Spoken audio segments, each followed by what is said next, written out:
Tiene 1.118. La nueva ola de contagios de coronavirus que... And I think I know more about the environment than most people. Coronavirus que producen el 15% de los resfríos comunes. En evidencia cuánto contamina el...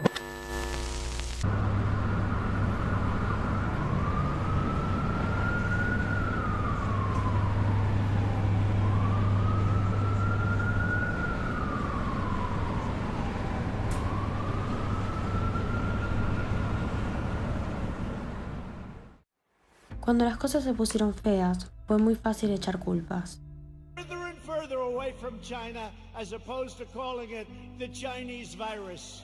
Chinese virus. Para colmo, señorías, un virus chino. The Chinese coronavirus. A foreign virus. Cuando más se nos necesitaba unidos, nos dividimos en cada vez pedazos más chicos hasta que el mundo pareció ser un todos contra todos. No nos dio el resultado esperado. En febrero del 2020, apenas habiendo escuchado rumores y noticias que nos gustaba creer falsas sobre el virus que luego se convertiría en pandemia, todas las miradas cayeron en China.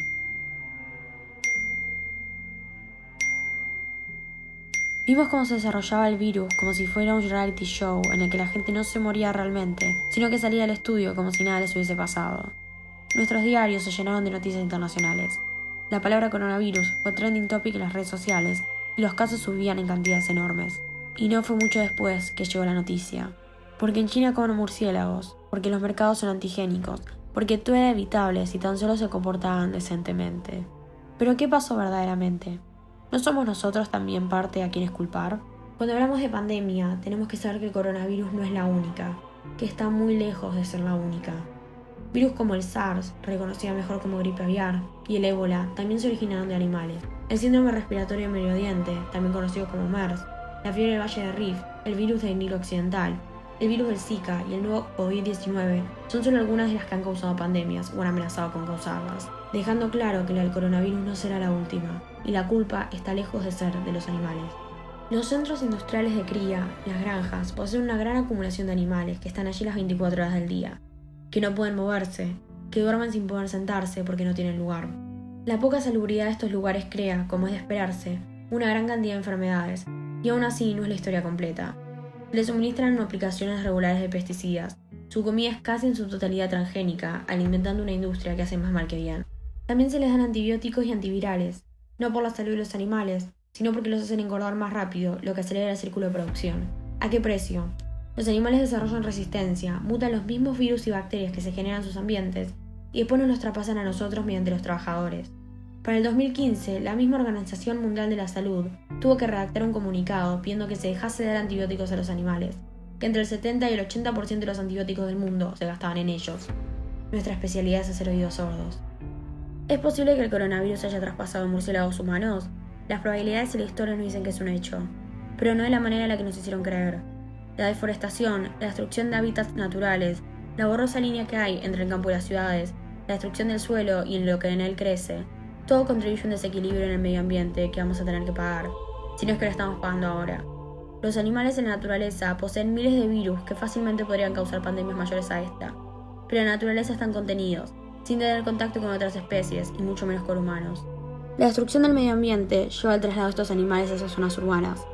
El contacto con animales tiene como consecuencia la transmisión de estos virus, que tiene como consecuencia una pandemia. Como dijimos, la causa de esto es principalmente la deforestación. Y según la FAO, el 70% de la deforestación tiene que ver con el área agropecuaria, es decir, para generar más espacios para construir más centros industriales de cría.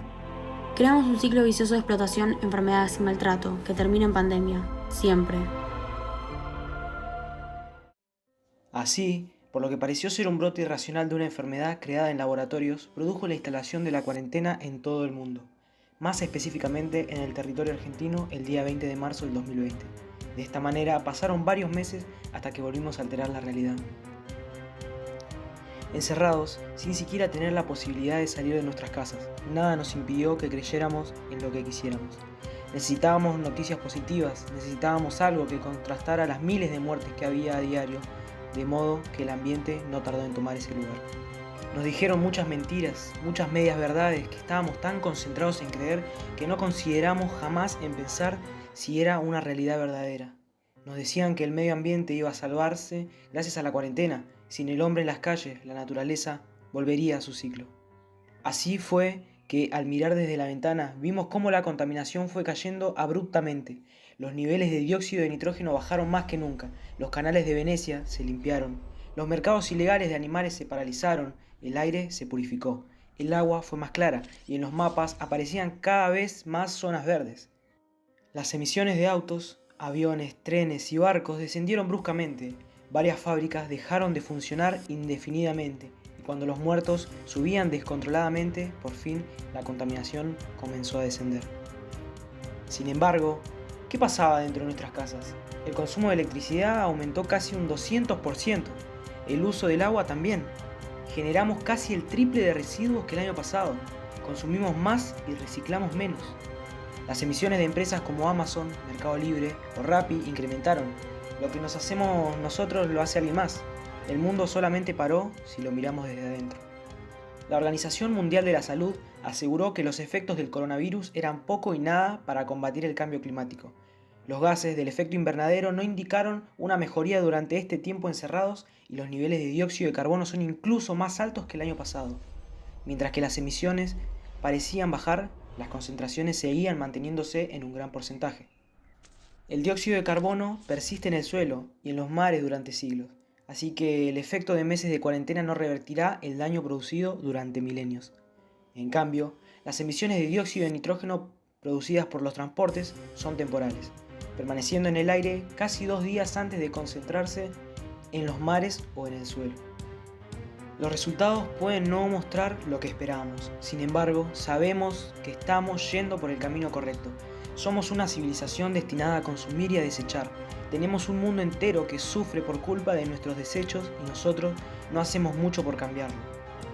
Dejamos todos nuestros planes de lado al principio de la cuarentena y pusimos a un costado lo que considerábamos importante para cuidar nuestra salud y la de los demás. Puesto así, no nos dimos cuenta que estábamos dañando al mundo al intentarlo. La crisis climática no tiene un botón de pausa.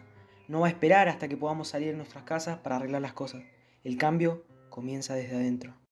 Cambios que empecé a aplicar, principalmente desde el año pasado. Estoy en proceso de volverme vegetariana desde mitad del año pasado y llevo desde ese momento anotado qué como diariamente, si no como ningún tipo de carne ni producto derivado de la muerte de un animal, o sea, huevos y leche sí como, porque no requieren la muerte de un animal, y si no, me anoto, depende del color, es si comí carne de qué animal, y si está en verde es que comí vegetariano. La cuarentena reduje el consumo de carne intentando reemplazar aquellos alimentos de origen animal por otros aptos para veganos, como por ejemplo el dulce de leche por el untable de almendras y la mantequilla de maní. A su vez continué y busqué más información sobre los ecoladrillos o ecobotellas que había empezado el año pasado. Usamos todos, por ejemplo, productos sustentables como shampoo y acondicionador en barra, jabones, cepillos de bambú, envoltorios, los B-Wraps, que son como unos envoltorios que reemplazan el film,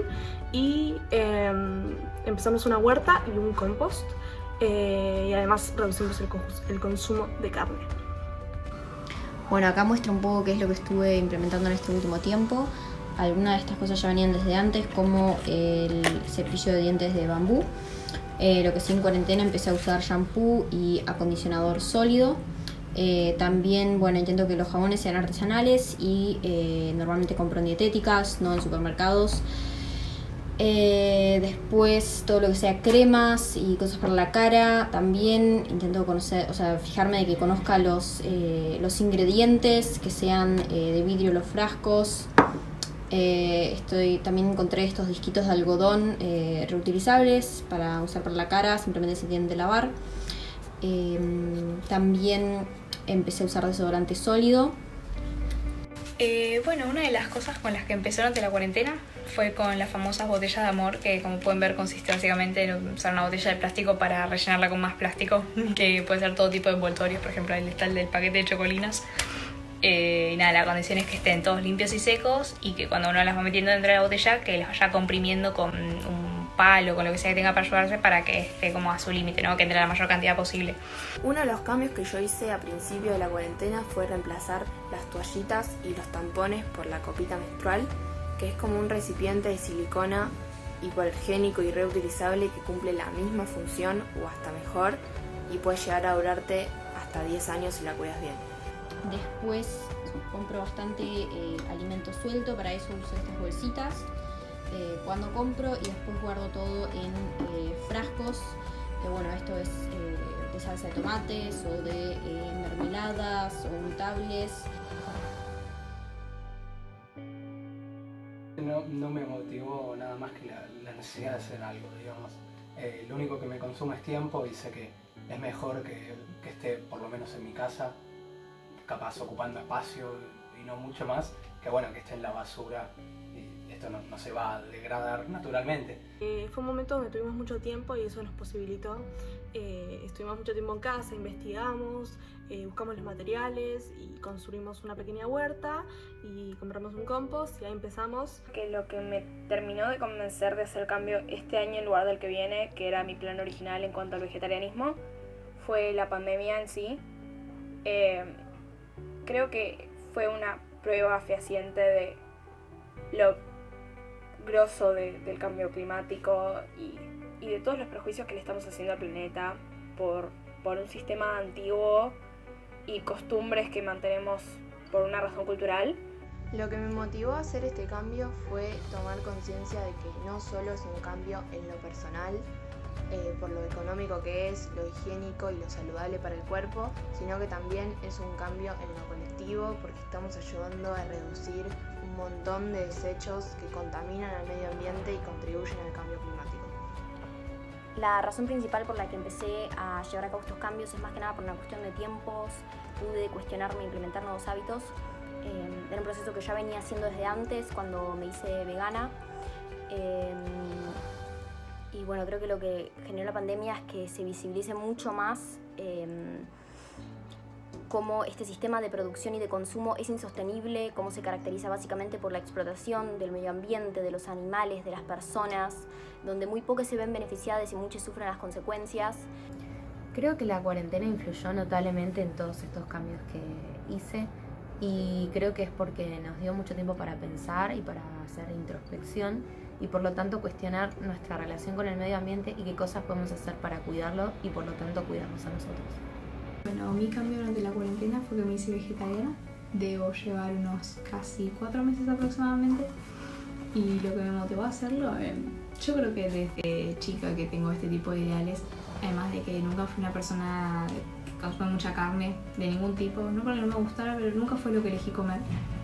Y en esta situación así me lo planteé y lo quise intentar. Bueno, si no puedo, pero sí. Y por suerte pude. Personalmente decidí empezar a cambiar la forma con la que me relacionaba con el medio ambiente porque creo que ya estamos a un punto que el cuidado ambiental ya no es una opción, sino que es una obligación y además creo que cada acción, por más pequeña que sea, puede hacer la diferencia.